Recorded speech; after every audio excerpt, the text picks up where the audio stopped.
Welcome back to the show, everybody. Check out these headlines. The world's largest cross-border test. We're going to get into it. And link to Polysign. How about Polysign and Flare? Somebody roll that beautiful intro.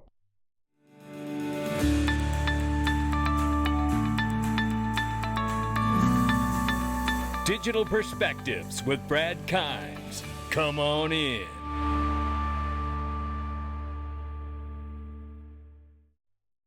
Welcome back to the show, everybody. You can follow us on TikTok, YouTube, and Twitter for exclusive content. Right now, $826 billion market cap for crypto. The market is off by 2.3% at the time of making this video. Bitcoin is 16,400 plus. Ethereum is 1166 and change. Tether market cap 62.2 billion. We see XRP at 33 cents. We're off by 12.6% at the time of making this video. I just want to highlight very quickly here. Remember, there was a congressional hearing where the gentleman, I forget his name, it escapes me, said that Alameda was responsible for 30 plus billion of the Tether market cap. But they say that the market cap 62.2. Now, that's one of the reasons we keep watching it, and we will keep watching it. Whoa, whoa, whoa, whoa, whoa. Now, you guys know I'm a Link2 customer, and Link2 is a sponsor, but I'm going to tell you something right now. I've been very excited about Polysign because Polysign is really Arthur Brito and David Schwartz building something that he was so excited about he couldn't talk about. But you know what? Things are starting to come to light here.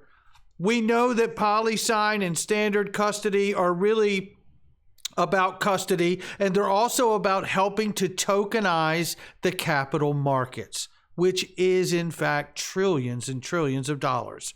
I know Jack McDonald said in this interview, which is a fireside chat by Link2, where you can get Polysign at the link underneath, and it's important you hear what he's about to tell you. But one of the things you're not going to hear is when he talks about the fact that Polysign has 8 of the top digital asset investors in the world.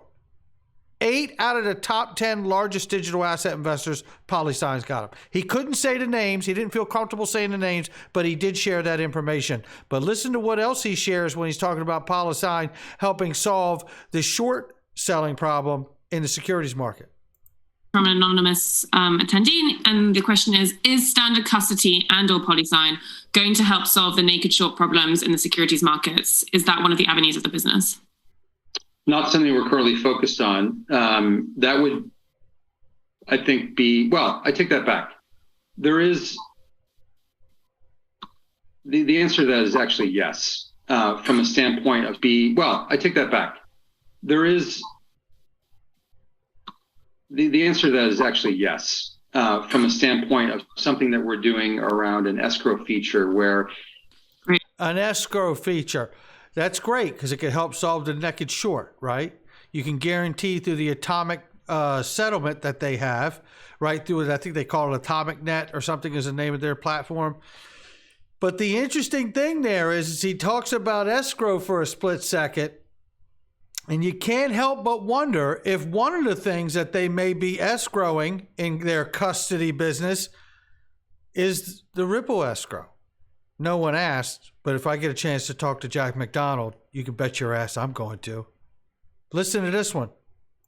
Great. Kelly is asking, will Polysign custody assets for the retail investor? Will they custody DeFi assets such as Flare, including all of Flare's assets? We do not support retail customers. Our threshold that we've been licensed for are accredited investors. So there could be some retail investors that are accredited investors that could theoretically have an account with us. And we will be custodying different DeFi assets than we are today. Okay, then we've got another question. Flare is on our list. We're not currently, but it's on our roadmap. Wow. You don't say. Well, this brings on quite a question, right? You starting to take shape and you understand that here Gary Gensler's out here getting ready to sue the United States exchanges that exist and probably crash them and bankrupt them as businesses if he leaves the suit long enough with enough vagueness like he's good at. Then where are you left to go with your assets? I believe Flare is supposed to launch, January 9th. The plot thickens, ladies and gentlemen. I don't know the answer, but boy, does it seem like there are some things moving that could really fall into place and serve to be quite impactful if that all takes shape. We'll have to watch it very closely. Look, I've always been cautiously optimistic about Flare. DeFi itself is the next iteration of banking. This is something to pay very, very close attention to. No question about it. Let's listen to the last clip here. Okay. The Polynet coin crypto asset. Will Polysign have a token known as Polynet coin? Going to be made available for purchase on the public markets? It's a ways away, but ultimately the answer to that would be yes. I can tell you, he goes on to throw in the disclaimers, if any regulators are watching, trust me, we'll do it the right way. We won't cut corners. And I totally get why he puts the disclaimer in there. But I'll tell you this, I don't know when Polynet coin will be coming out, but when it does, I can tell you somebody's going to be getting some, because I get as much Polysign as I can too. Again, the link for them is underneath the video. Look, I personally, obviously, huge perma bull, especially on the picks and shovels in this space and everything they're doing over there with Jack McDonald, Arthur Brito, and David. It is an exciting, exciting project. I can't wait to hear, full on business at this point. I can't wait to hear more and more from it. So there we are, not financial advice. This is BitBoy Ben. Back down in the Bahamas. Shout out to BitBoy. Listen to this quick clip. They actually filed the paper that kept Sam in the Bahama jail. Quick update. We just got out of the second session. Yeah. Ben, do you want to explain what just happened in there? Yeah, so what happened is something happened over the weekend. They didn't know what it was. Well, that's our girl Rebecca over here filing a police report against Sam because she's an FTX investor. And we got criminal charges against him here in the Bahamas. And so basically the prosecutor, the attorney that was defending Sam didn't know that happened over the weekend, and they kept talking about some document. Well, it's our report that we filed over the weekend. And so Sam's going to talk to his counselors over in the United States, but he's not leaving today. Back in the Bahamas, baby. Let's go. Let's go. Yeah, enjoy Let's go. Team Rebecca, and let's go. There you have it. That's the latest down there. Sam and the crew have kept him in jail. He's not going anywhere for the time being. Now take a look at this as the market's crashing down around us. Software firm Consensus partners with PayPal. MetaMask users can use payment processor to buy Ethereum. We're keeping an eye on it. You know something else I need to dig back into is the lawsuit from the former employees of Consensus over illegal use of funds. We need to follow up on that too. Now let's get into this. This is the next chapter. Oh, have I been waiting to show you this? Shout out to Baba Cugs. Yeah. He says, this is why I'm here. Day-to-day prices are irrelevant. You know what? I kind of got to give it to him. Shout out to Baba on this one. This is a biggie. Listen to this lady, and I don't know who she is, but she is saying something that really means a lot to all of us that have been following not only the digital asset space, but the financial market infrastructure that has been a pursuit of Ripple as they have built out market infrastructure to tie in the traditional finance world into the new payment rails. This is a very interesting clip. Take a listen here. This reset will be a huge shock when Americans catch on. That's why the average person won't hear a word about the story until it's obvious to just about everyone. And by then, it's going to be too late. Yep. In the months ahead, central banks around the world are planning to go digital. Many of the legacy banks you've heard of, where you probably even keep your money, like Bank of America, Chase, Citi, Wells Fargo, they're about to be reset, overhauled by a new type of technology called fintech, which is short for financial technology. Yeah, can I ask, what exactly does that mean for the banks and all of us, you and me? Essentially, it means the function of our banks is about to change. They probably won't raise public suspicion about it by changing the signs on your bank's branches, but according to my sources, the Federal Reserve will soon own all the banks, and your local branch, it's simply going to be like a licensee of the Fed. In other words, the banking infrastructure is being rebuilt from the ground up, and very few Americans are aware this is even happening. We are right on the verge of a once-in-a-generation opportunity to profit by investing in the companies that are building out the architecture for this massive shift. And I'll tell you something, that's exactly why I feel about Polysign and Ripple and the private equity I could get a link to. It really is true. And let alone the digital assets that I believe will be a part of the financial changeover that's going to take place in the new financial system along with XRP and the ledger. My personal opinion, not financial advice. Let me just recap this in case the music in this makes me take it out. The lady here has basically suggested that there is a huge financial paradigm shift coming in the banking system that will really bring a large amount of control from the Fed and the payment system and infrastructure that they're building and integrating into the banking world. So we're going to watch it closely. We'll see what goes on. But take a look at this, because this is a reminder here from ISO 20022 about China conducted the world's largest cross-border CBDC test. And I want to remind you that Saudi Arabia just agreed to not use the US dollar, which is the petrodollar agreement. They will use the Chinese yuan from Saudi Arabia through the Shanghai Exchange to China for the first time since the petrodollar agreement. And at the same time, we have this CBDC, world's largest cross-border test going on with the BIS. Let's take a look at this really quickly here. This is a reminder that China conducted the test to respond to possible American sanctions and accelerate the digital yuan's emergence to defend against the dangers of the dollar. There is no mincing words here why this is happening. Now, I want you to take a reminder of this. This is James Wallace reminding all of us that Enbridge test that we were just looking at, one of the models that's used in the multi-bridge CBDC test is in fact the XRP ledger. Don't believe it. It's still true. And he's going to tell you.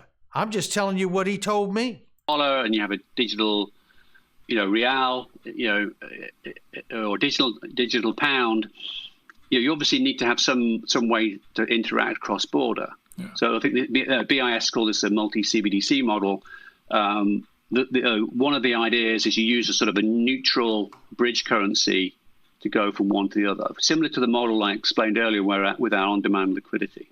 But the core offering really is not XRP. There's no XRP involved. It's the native token is the CBDC.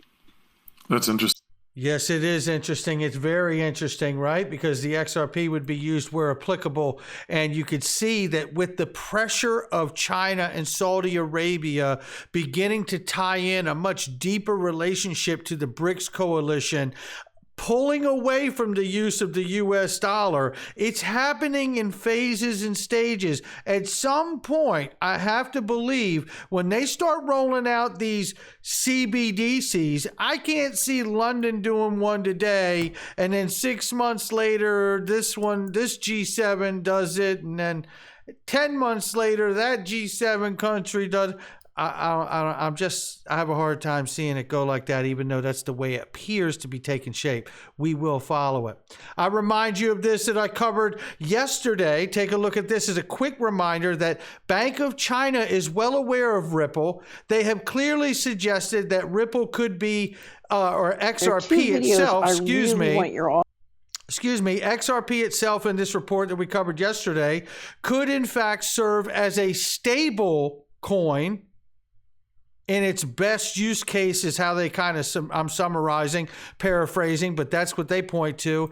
Then we covered yesterday the Basel III rules that are really being adopted now for a heightened prudential for cryptocurrencies and digital assets. And there are essentially these three groups. Group one is the group that you're going to want to be in if you want to be in the banking world. Group two is the one you're not really wanting to be in. Group one is tokenized traditional assets. We know what that is. That's tokenized stocks and bonds and products like that. Very easy to get a hold of. Group 1B is stable coins. Well, this gets very interesting. Group two, everything else, i.e. cryptocurrency. Sounds like Bitcoin and possibly the rest of the market. And what if the judge's ruling comes out to line up magically to where it suits XRP to fall in Group 1B under stablecoin, like the World Bank talks about, or like the Group of 30, where Mark Carney talked about a global official sector stablecoin. You know, are we dreaming here? I don't think so. If I look at this, Group 1, listen to this. This is the group you want to be in for the banks. Structure of the standards. Group 1, those that meet in full a set of classification conditions. Group 1 crypto assets include tokenized traditional assets, Group 1A. Group 1B, right, and crypto assets with effective stabilization mechanisms. Group 1 crypto assets are subject to a capital requirements based on the risk weight of underlying exposures as set out in the existing Basel framework. Now, with that being said, these are higher risk assets in Group 2. If we come down here to the chart, Group 2 is all the assets that do not meet the classification conditions of Group 1. And there is a 1,250%. It is a risk, what do they call it? Risk-weighted assets. And the way I pulled the definition on this and the information on it, the riskier the asset, the higher the RWA. The greater amount of regulatory capital required. Well, that is not a favorable number right there, because that is an extremely high number. We also know that it has been said in this report here that banks are allowed to have up to 2% exposure of these Group 2 assets. However, over here, if you fall into this category, tokenized traditional assets, Group 1A, stablecoins, Group 1B, capital treatment generally based on existing Basel framework. Wow, you know, there's almost a part of me that says to myself, I wonder if this might be what has Charles Hoskinson from Cardano so upset, saying that XRP is no technical marvel or whatever he said, that it's not good and the tech doesn't work and this and that. I don't know what's happened to him, but maybe he knows a little bit more about the direction of what's going on here than we all do. The one thing I could tell you from where I'm sitting is this movie's getting good. I want more popcorn because I'm not leaving till the movie's over. Not financial advice for me or anyone else. It's just my digital perspectives. XRP and XLM might be a stable coin. Remember, XLM is not a fork of XRP. It is an exact copy of the code. So whatever XRP is, I can't see how XLM could be any different. I'll catch you on the next one.